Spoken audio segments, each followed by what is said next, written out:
A new solo RPG book by Geek Gamers. We got it. We're gonna talk about it. We're gonna even look at it a little bit. Let's go.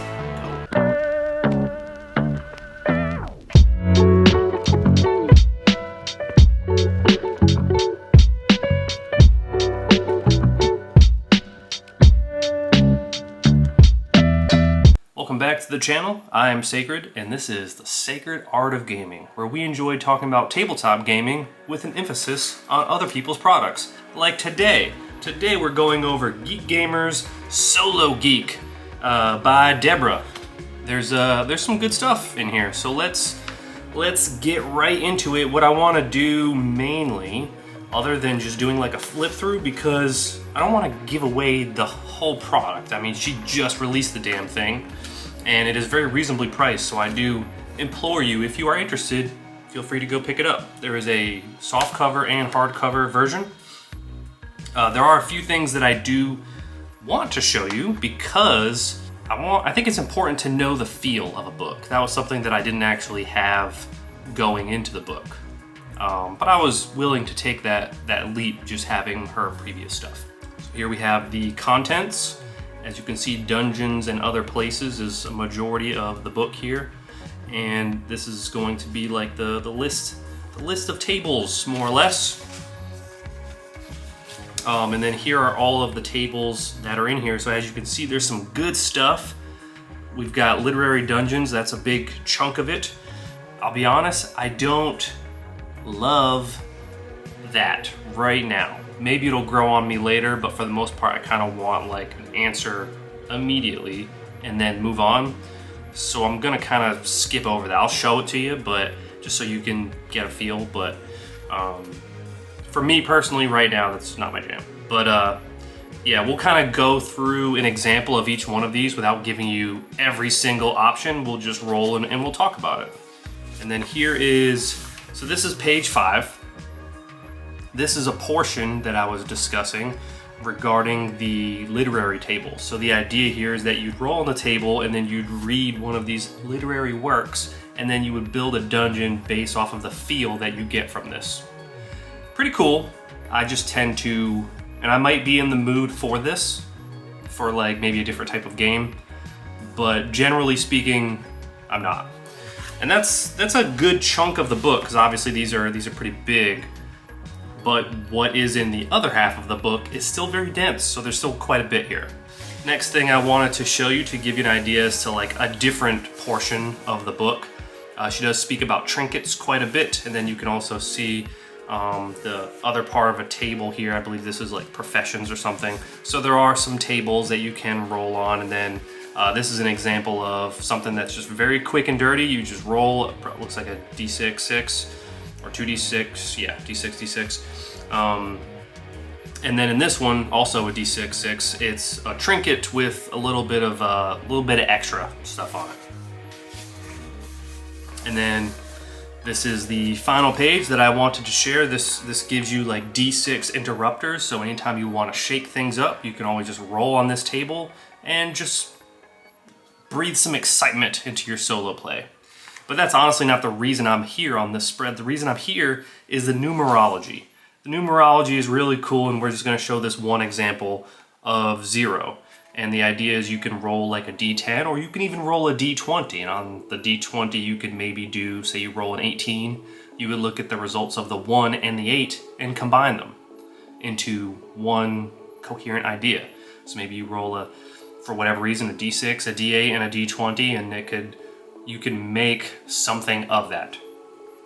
All of them are going to be similar to this, 0 being renewal, cycles, a pause, an object which has no properties. Almost like the descriptions for like tarot cards or something similar to that, or even like horoscopes. It's being applied to numbers.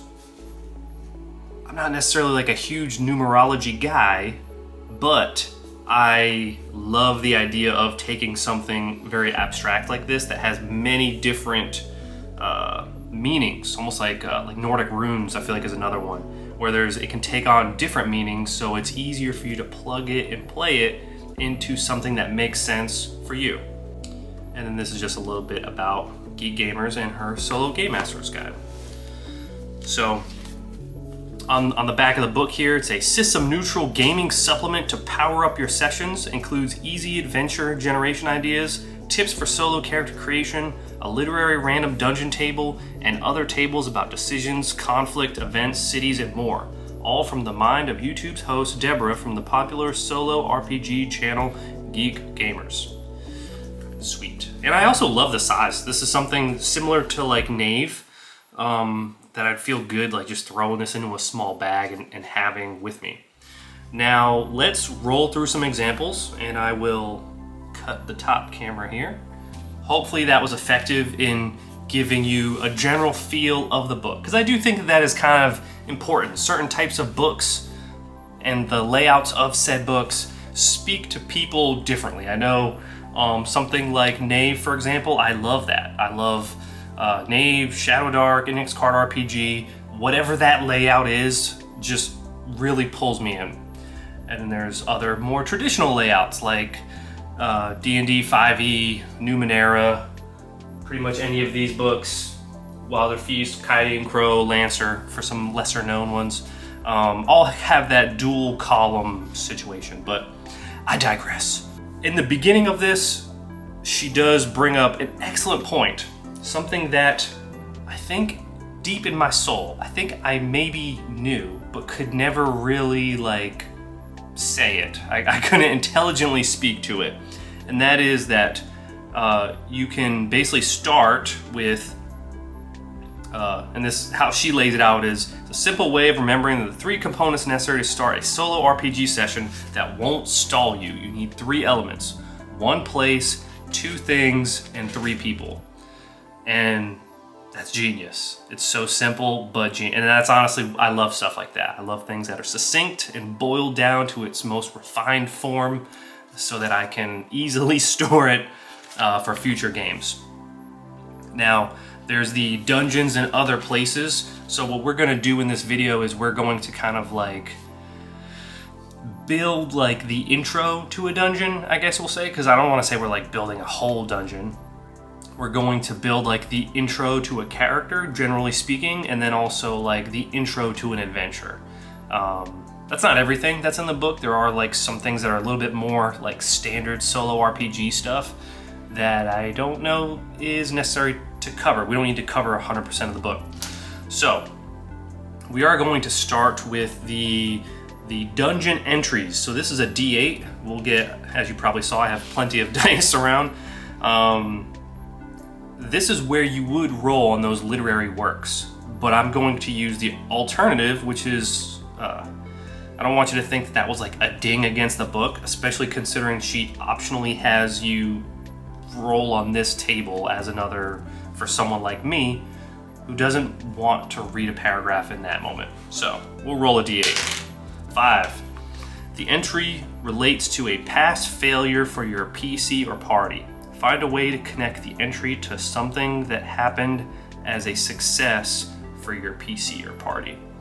So, okay. I mean, this would make more sense if you either have played already, so it's kind of hard to do right now because we have literally nothing. We're kind of going in the order of the book. But even as we build our character, maybe we can double back on this to use something like our professions or our backgrounds, because we can use that too. All right, now let's skip ahead here to get past all the literary pieces, and we'll try and keep that in mind, a past success or failure for the entry point of that dungeon. Now this part I love. There's the dungeon types, and something that I think a lot of dungeons lack, which is, she refers to it as the dungeon stuffing, which I love. That's excellent. I always need stuff like that. So let's start with the dungeon type. This is a D10. 4. This is a layer. Okay, so we know we have a layer, and then this next one is a D8. And this table does something that I really enjoy, which is it's kind of like a it's a Russian nesting doll of tables in a way, where this, I rolled a 7, the dungeon stuffing is a boon. Now that D7 has a D4 I'm gonna use one of my D12 D4s. I know I was just in comments for some video recently, people that hate D4s. I love this one, it's a D12. You can also use a D8. That is a 2. So a clue. So as you develop each room and corridor within the dungeon with as much information as you want, we know that, let's say this first room that we enter into gives us a clue for something that's taking place. Maybe the name of this place will give us an idea as to what type of clue this might be. This is 3 D20s. I'll just go left to right on how I roll them. So 19, the Tomb of the Ancient Shadow. The Tomb of the Ancient Shadow. Very interesting. And we have some type of clue. We don't know why we're here. Did we just stumble upon it Skyrim style? I don't know. The next portion here is the cities. So we're outside of the dungeon piece. This is a D8 for cities, and this can give us an idea as to like maybe where we came from or what might be nearby.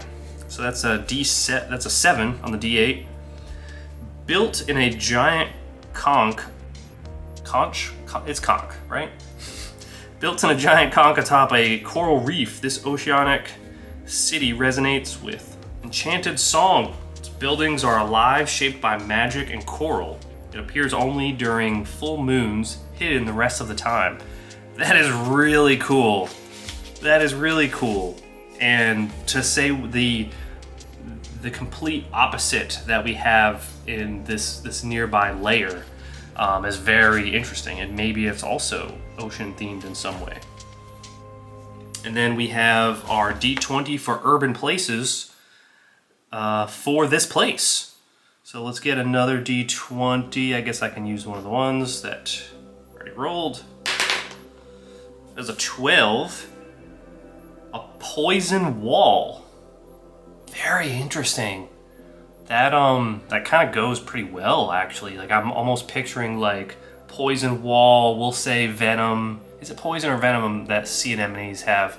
But I'm kind of picturing like, even when it is shown, even if you can see it, there are these stinging creatures all around the vicinity to help protect such a wonderful jewel of a place.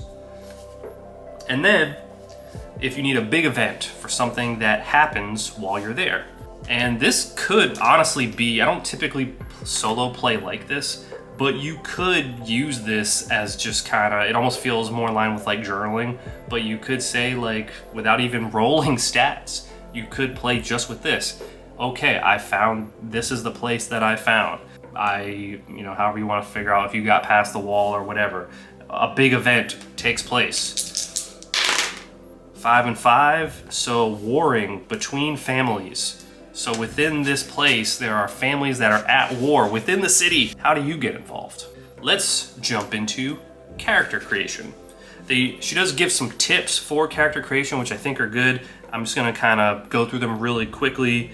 Don't worry about stats. Consider starting at a higher level, or giving yourself some type of treat of some kind, if you are playing like truly one character.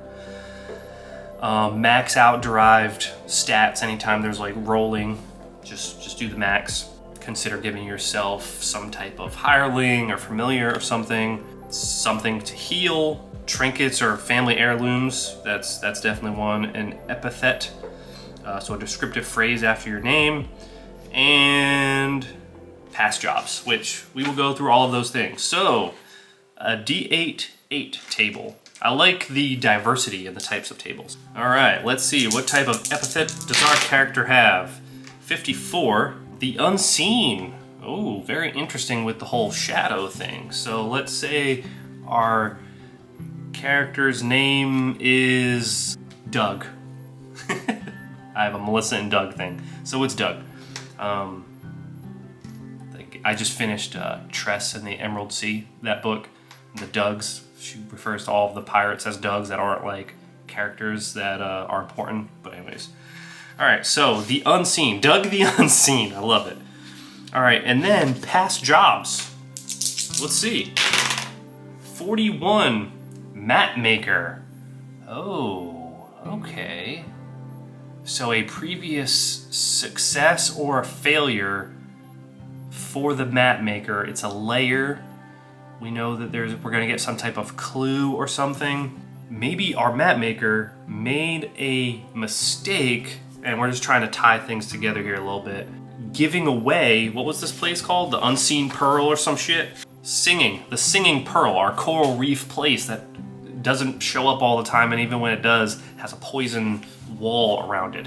So maybe the map maker mapped out this place to other people, and it was meant to be a secret for only certain people, which then caused them to then put up that poison wall. And then because now everyone is worried about people getting in, things are a little things aren't going well on the inside, which then leads to these warring families trying to gain some type of control because they don't have like the freedoms that they previously had. Things are a little bit more because now they have to worry about outsiders, and sometimes those outsiders are good, sometimes they're bad.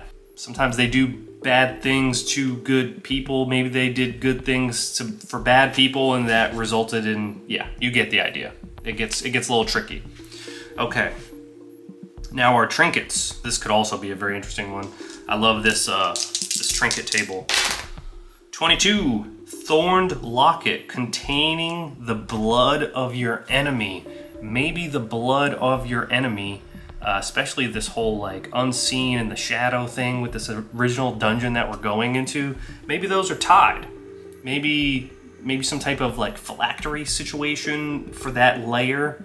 That maybe that's why we're at that dungeon. How that ties into the whole map making thing, I don't know. Maybe they're sending, if it is a phylactery, maybe a lich or something like that, maybe they're able to send undead legions, maybe aquatic undead, to make it interesting to stay with the theme here. So maybe like undead crabs and stuff like that. I think that would be cool. Yeah, like keep it very crustacean-like. Would fish? Yeah, I don't know. I like the idea of the crustaceans personally. So yeah, maybe these crustaceans, undead crustaceans, are being sent to this place that they now know the location of, and this map maker is trying to make it right by defeating this lich, perhaps. There is a decisions table in here that I think is maybe worth mentioning. It just gives you some options for like dealing with threads, very similar to like something like Mythic, but it's boiled down to be a lot simpler to give you an idea as to like maybe we resolve something here and now, even if you don't feel like narratively you are supposed to. Similar in a sense to like Ironsworn as well, where like, hey, maybe we should roll on this now and then let the dice decide, and then we'll figure it out after. Let's go into our adventure design, and she does give you some principles for adventure design. We're not necessarily gonna dive too deep into them, but I love this idea of triangulation, which is that whole three-party thing where you kind of have to have an odd number, and ideally the smaller the odd number the better, because it's less for you to deal with. So this way you can have three people involved with each other, but also like at odds in some way that's not straightforward. With that said, there's a sweet conflict table for that. It is a D10. So we'll do an example of this. So friends turned enemy via betrayal, and the third is the person who caused the betrayal. I like that. So maybe you have, especially with this whole map making thing, maybe one friend in this potential party led to this place being put on the map, knowing damn well, or maybe the third person knows damn well that the Lich wanted to wipe them out, and maybe they wanted this place to get wiped out for some type of weird selfish reason of their own. Maybe their family also previously warred, and they went to war with people within there, and they got banished from this wonderful place. Maybe. And then we have our adventure builder, another D6, 42. Unravel a prophecy. This is doing the opposite of unraveling. This is coming together. Interpret visions or cryptic text to determine the fate of the realm and your role in it. Very cool. So yeah, we're talking like aquatic. We're talking this, we have a place that the dungeon that we're talking about is almost the complete opposite of this city, and the city's having struggles of its own because of it. And this is tied together with prophecy. You have the blood of your enemy in a necklace. I believe it was a necklace. This makes complete sense. You are destined to deal with this threat. And then we did talk about like the numerology. Let's I'll roll 2d20s just to like do an example. So we have 2 and 13. Oh, so there's some good stuff here for 2. Now for 13, I'm gonna combine 1 and 3 into something that I think will make sense. I'm seeing a lot of like creation, productivity, spiritual, revelation even, perfection, and then that combined with 1, so like a god, unification. So yeah, that leads me to believe that this potential lich-like creature will make that aquatic too. I feel like it should be, what would be something really cool that's not too on the nose, that's like undead. My initial thought is like octopus or squid or something, but is that too like Cthulhu-esque? Maybe. We have the crabs. Should it also be a crustacean? Should it be a fish? Oh, you know what would be really cool? A horseshoe crab. Is that weird? Picturing like a big horseshoe crab, but this horseshoe crab is like a mage, so maybe making it less bulky and tanky and more like elegant in a way. Anyways, so you take that, and this hermit crab being is seeking some type of unification between something that it has in this layer with that place, the singing pearl. Maybe there's the prophecy is that pearl needs to, maybe they have some type of cursed clam or something like that. The pearl needs to go back in the clam. Maybe. And then this could potentially lead to this horseshoe crab lich reaching godhood or something like that, or at least it's led to believe that. And there's some type of prophecy speaking to the city and your character, your potential character, and this creature. So yeah, I like that idea a lot, and that's just with the 13. The other number that we said that I lost was 2. It was definitely 2. So like conflict, confrontation, division, cooperation, balance. I like balance. And then there's also like a mention of like relationships, cooperation. So maybe there's something that we mentioned, these warring families. Maybe the warring families, they all have something that they can bring to the table. So maybe your character, in addition to dealing with, and maybe our character that has the blood, that is the part from their family that was banished, that they can bring to the table. So maybe all of them have some type of artifact that needs to be brought together to stop this process that's been put into motion. I dig it. All right. So yeah, that's kind of the main things that I wanted to cover. The only other thing that maybe is worth mentioning, she does have this like interrogative table where she mentions this cool dice that she has that really just does like a who, what, where, when, why, how. Anytime she is in a scene and not sure what narrative direction to pursue, you can essentially roll a d6 that represents each one of those, or find the dice that she's talking about that just spells it.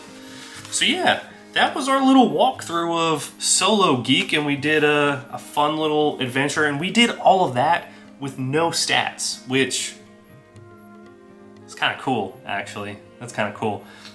We could make so we could take what we just did, and we could make an adventure with another game. We could use Savage Worlds, we could use Index Card RPG. I mean, we could use anything, right? You could use Morkborg. I think that actually might be kind of a cool idea. Use Morkborg. But yeah, let me know your thoughts. Do you have Solo Geek?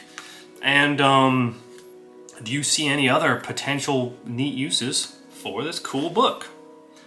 I dig it. I dig it, and I dig the size, and also very affordable. I believe it's like $10 for the soft cover, $20 for the hard cover, and I'd like to think I will put a link in the description down below. All right, so hope you enjoyed this video. Like, comment, subscribe, do all the fun YouTube things. I will see you in the next one as we continue to explore the sacred art of gaming. Oh, and thanks for watching.